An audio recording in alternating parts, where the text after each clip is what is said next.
Urine প্রস্রাবে ইনফেকশনের কারণ ও লক্ষণ কি, প্রতিরোধে কি করবেন? বর্তমান সময়ে ইউরিন ইনফেকশন খুবই পরিচিত একটি রোগ। নারী বা পুরুষ উভয়ই এই রোগে আক্রান্ত হতে পারেন। সঠিক সময়ে সঠিক চিকিৎসা নিলে ও কিছু নিয়মকানুন মেনে চললে এই রোগ থেকে সহজেই নিরাময় পাওয়া সম্ভব। বিষয়টি নিয়ে আমরা কথা বলেছি ঢাকা মেডিকেল কলেজের মেডিসিন বিশেষজ্ঞ ডাক্তার তানজির ইসলাম অদ্বিতের সঙ্গে। চলুন তার কাছ থেকে জেনে নিই ইউরিন ইনফেকশনের কারণ, লক্ষণ, প্রতিরোধ ও চিকিৎসা সম্পর্কে। ইউরিন ইনফেকশন কি? আমাদের শরীরে থেকে বর্জ্য ও অতিরিক্ত পানি প্রস্রাব হিসেবে বেরিয়ে যায়। প্রস্রাব বেরিয়ে যাওয়ার এই ব্যবস্থার সঙ্গে সম্পর্কিত অঙ্গগুলো নিয়ে আমাদের মূত্রতন্ত্র গঠিত। মূত্রতন্ত্রের মধ্যে থাকে দুইটি কিডনি, দুইটি ইউরেটার, একটি মূত্রথলি বা ব্লাডার ও একটি মূত্রনালী। মূত্রতন্ত্রের কোনো অংশে জীবাণুর সংক্রমণ হলে সেটিকে ইউরিন ইনফেকশন বা প্রস্রাবের সংক্রমণ বলে। ডাক্তারি ভাষায় একে ইউরিনারি ট্র্যাক্ট ইনফেকশন বা ইউটিআই বলা হয়। ইউরিন ইনফেকশনের লক্ষণ। ইউরিন ইনফেকশনের অনেকগুলো লক্ষণের মধ্যে সবচেয়ে পরিচিত কিছু লক্ষণ আছে। সেগুলো হল: প্রস্রাবের সময় ব্যথা বা জ্বালাপোড়া হওয়া, স্বাভাবিকের চেয়ে ঘন ঘন প্রস্রাব হওয়া, রাতে বারবার প্রস্রাবের বেগ হওয়া, অস্বাভাবিক গন্ধযুক্ত বা ঘোলাটে প্রস্রাব হওয়া, হঠাৎ প্রস্রাবের বেগ হওয়া বা বেগ ধরে রাখতে কষ্ট হওয়া, তলপেটে ব্যথা হওয়া, প্রস্রাবের সঙ্গে রক্ত যাওয়া, কোমরের পেছনে পাঁজরের ঠিক নিচের অংশে ব্যথা হওয়া, জ্বর আসা কিংবা গরম লাগা বা শরীরে কাঁপুনি লাগা, শরীরে তাপমাত্রা স্বাভাবিকের চেয়ে কমে যাওয়া, ক্লান্তি ও বমি বমি লাগা। ওপরের লক্ষণগুলোর পাশাপাশি বয়সভেদে প্রস্রাবের ইনফেকশনের লক্ষণগুলোতে কিছুটা ভিন্নতা দেখা দিতে পারে।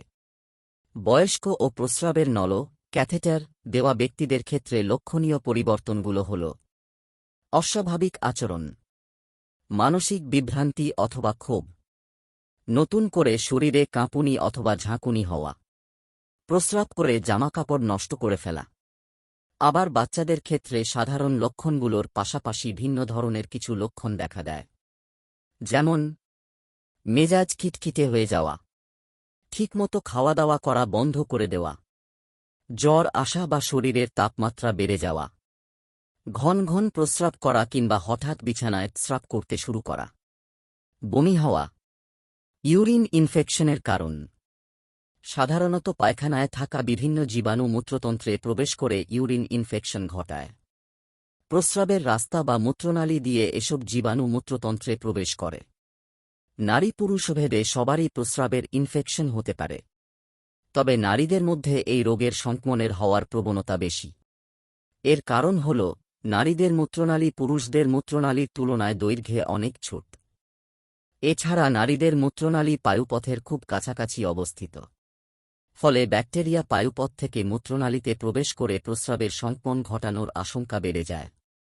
যেসব কারণে ইউরিন ইনফেকশনের আশঙ্কা বেড়ে যায়: পর্যাপ্ত পানি পান না করলে, মূত্রতন্ত্রের স্বাভাবিক প্রবাহে বাধা সৃষ্টি করে এমন রোগ হলে, যেমন কিডনিতে পাথর হওয়া, যৌনাঙ্গ পরিষ্কার ও শুকনো না রাখলে, যে কোনো কারণে রোগ প্রতিরোধ ক্ষমতা কমে গেলে, যেমন টাইপ 2 ডায়াবেটিস অথবা এইচআইভি আক্রান্ত হলে, কেমোথেরাপি অথবা দীর্ঘদিন ধরে স্টেরয়েড জাতীয় ঔষধ সেবনকালে, গর্ভধারণ করলে, মূত্রথলি পুরোপুরি খালি করতে বাধা সৃষ্টি করে এমন রোগ হলে, যেমন পুরুষদের প্রোস্টেট গ্রন্থি বড় হয়ে যাওয়া, শিশুদের কোষ্ঠকাঠিন্য অথবা স্নায়ুতন্ত্রের কোনো অসুখ, মাসিক চিরতরে বন্ধ হয়ে গেলে।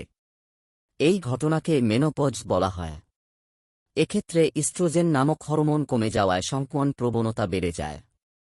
প্রস্রাবের রাস্তায় নল বা ক্যাথেটার পরানো থাকলে, আগে প্রস্রাবের ইনফেকশন হয়ে থাকলে। ইউরিন ইনফেকশন প্রতিরোধে করণীয়। প্রস্রাবের ইনফেকশন সবসময় প্রতিরোধ করা সম্ভব না হলেও কিছু নিয়ম মেনে চললে ইনফেকশন হওয়ার প্রবণতা কমিয়ে আনা যায়। যা করবেন: টয়লেটে টিস্যু ব্যবহারের সময় সামনে থেকে পেছনে পরিষ্কার করুন। যৌনাঙ্গ শুকনো ও পরিষ্কার রাখুন। প্রচুর পানি পান করুন। দৈনিক কমপক্ষে 6 থেকে 8 গ্লাস পানি পান করা উচিত। বাথটাব বা পুকুরে গোসল করার পরিবর্তে শাওয়ার কিংবা বালতির সাহায্যে গোসল করুন। প্রস্রাব করার সময় মূত্রথলি সম্পূর্ণ খালি করার চেষ্টা করুন। সহবাসের আগে ও পরে যৌনাঙ্গ পানি দিয়ে ধুয়ে ফেলুন। সহবাসের পরে যত তাড়াতাড়ি সম্ভব প্রস্রাব করুন। সুতি কাপড়ের ঢিলেঢালা অন্তর্বাস ব্যবহার করুন। 1 থেকে 3 বছর বয়সী বাচ্চার ডায়পার বা কাপড়ের ন্যাপি নিয়মিত পরিবর্তন করুন। যা করবেন না, প্রস্রাবের বেগ আসলে তা ধরে রাখবেন না। প্রস্রাব করার সময় তাড়াহুড়ো করবেন না। যৌনাঙ্গে সুগন্ধি সাবান অথবা ট্যালকাম পাউডার ব্যবহার করবেন না।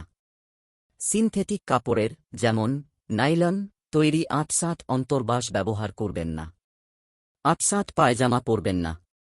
চিনিযুক্ত খাবার ও পানীয় খাবেন না। এগুলো জীবাণু বেড়ে উঠতে সাহায্য করতে পারে। যেসব কন্ডম অথবা ডায়াফ্রামে শুক্রাণু ধ্বংস করার পিচ্ছিলকারক থাকে সেগুলো ব্যবহার করবেন না। এর পরিবর্তে ভিন্ন ধরনের কন্ডম ও লুব্রিকেন্ট কিংবা জন্ম নিয়ন্ত্রণের বিকল্প পদ্ধতি ব্যবহার করুন।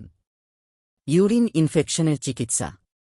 ইউরিন ইনফেকশনের লক্ষণ দেখা দিলে সেগুলো উপেক্ষা না করে একজন ডাক্তারের পরামর্শ নিন। ডাক্তার প্রস্রাব পরীক্ষা করানোর পাশাপাশি প্রয়োজনবোধে উপযুক্ত অ্যান্টিবায়োটিক সেবনের পরামর্শ দিতে পারেন। অ্যান্টিবায়োটিকের সম্পূর্ণ কোর্স শেষ করা গুরুত্বপূর্ণ। লক্ষণগুলো কমে আসতে শুরু করলেও প্রেসক্রিপশন অনুযায়ী ওষুধের কোর্স সম্পন্ন করতে হবে। সাধারণত ওষুধ খাওয়া শুরু করার 2 দিনের মধ্যে লক্ষণগুলো কমতে শুরু করে। যদি ওষুধের কোর্স সম্পন্ন করার পরেও লক্ষণের উন্নতি না হয় তাহলে দ্রুত ডাক্তারের পরামর্শ নেওয়া জরুরি। যে কারণে পুরুষের তুলনায় নারীরা বেশি আক্রান্ত হন। রক্তে শর্করার মাত্রা বেশি থাকলে ইউরিন ইনফেকশনের আশঙ্কা থাকে। ইউরিনারি ট্র্যাক্ট ইনফেকশনের মূল কারণ ইকোলাই ব্যাকটেরিয়া। আমাদের অন্ত্রেই এই ব্যাকটেরিয়া থাকে। ইউরিনারি ট্র্যাক্টের মাধ্যমে এই ব্যাকটেরিয়া শরীরে প্রবেশ করলেই সমস্যা দেখা দেয়। ইউরিন ইনফেকশনের জন্য নারীদের যৌনাঙ্গের গঠনও কিছু দায়ী।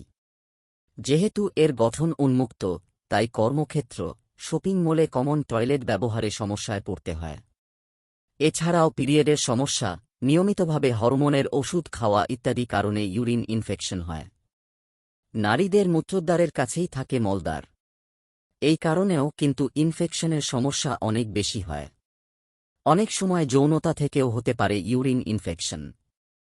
এরকম স্বাস্থ্য বিষয়ক ভিডিও পেতে লাইক, কমেন্ট, ফলো এবং চ্যানেলটি সাবস্ক্রাইব করে পাশে থাকবেন।